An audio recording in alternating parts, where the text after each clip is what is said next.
husband says I'm dirty for having exes before him, and now he wants a divorce. My husband is 34 and I am 32. We have been married for 1 year and together for 4. Last night he told me he is fed up and is going to file for divorce. He looked straight ahead when he said it, like he was reading a line off a wall. My chest felt empty. I did not cry. I did not shout. I just felt numb, like my feelings went somewhere far away and forgot to come back. I know he is angry. I know I am tired. I also know this did not start last night. It started with his retroactive jealousy, old stories in his head about my past that jump out and bite our present. He gets triggered anywhere. We can be watching TV and a character says a name and his mood flips like a switch, warm to cold, jokes to silence. He stares at the screen, but he is not there with me anymore. Last weekend, on our 1-year wedding anniversary, we went to a concert. Someone on stage wore a jersey from the same sport a person from my past used to play. He stiffened. He wanted to leave right away. I asked him to stay. He said I was enjoying this too much. We argued in the dark while people cheered around us. The songs were loud, but our fight was louder inside my head. We left before the encore. Our anniversary turned into a long, quiet car ride where the blinkers sounded like clocks. Every time he is triggered, his energy changes. He shuts me out. I start walking on eggshells. I plan our days like mazes, trying to avoid anything that might hurt him. It makes me anxious. It makes me small. I thought time would calm it down. I thought marriage would prove I choose him and only him. I was wrong. After the concert, something cracked in me. This week, we were polite, shared a bed, but did not touch. Yesterday, he asked, "Are you ready to go back to being loving again?" I told him I needed him to get help. Maybe see a doctor, maybe try therapy, maybe even medication. I also thanked him for giving me space, which only meant he stopped trying to have sex for a few days. He rolled his eyes and said, "Yeah, well, I was upset too." His tone made the room feel small. I tried to explain my side. He got louder, I got defensive, he stormed out and slept in the guest room. Doors started slamming like punctuation. This morning, he left to go golfing. It's a new hobby he used to make fun of for years, and now he loves it. I took a deep breath and moved his things to the guest room. I did it slowly, not to punish him, but to give us space. I folded shirts, lined up socks, set his watch on the nightstand. I even put his favorite hoodie on a chair like I was tucking it in. When I finished, the master bedroom looked calmer. I could finally hear myself think. He came home in the afternoon with grass on his shoes and anger on his face. He looked in the closet, then at the bed, then at me. "I'm not doing this roommate thing," he said. "This is no way to live." I told him again I needed space to process. He snapped back. "You've had enough space. You had a week. Instead of moving my stuff, you could have learned to communicate." I said I tried yesterday, but he got upset. I told him his voice sounded aggressive right now. He shouted, "Because I'm angry. This is ridiculous.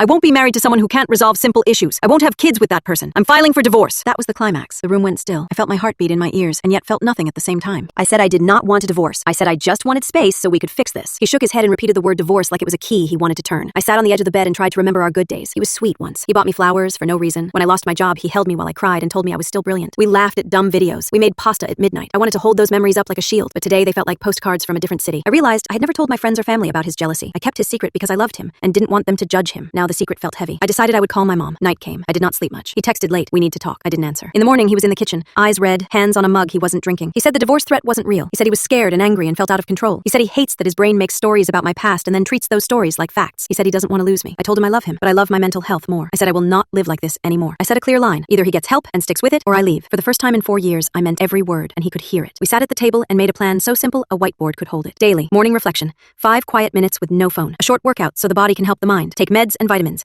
fluoxetine, magnesium, omega-3, under a doctor's care. I told him I support him, but I'm going to my mother's for a week. I need distance to breathe and to build an exit plan in case this promise turns into more empty weeks.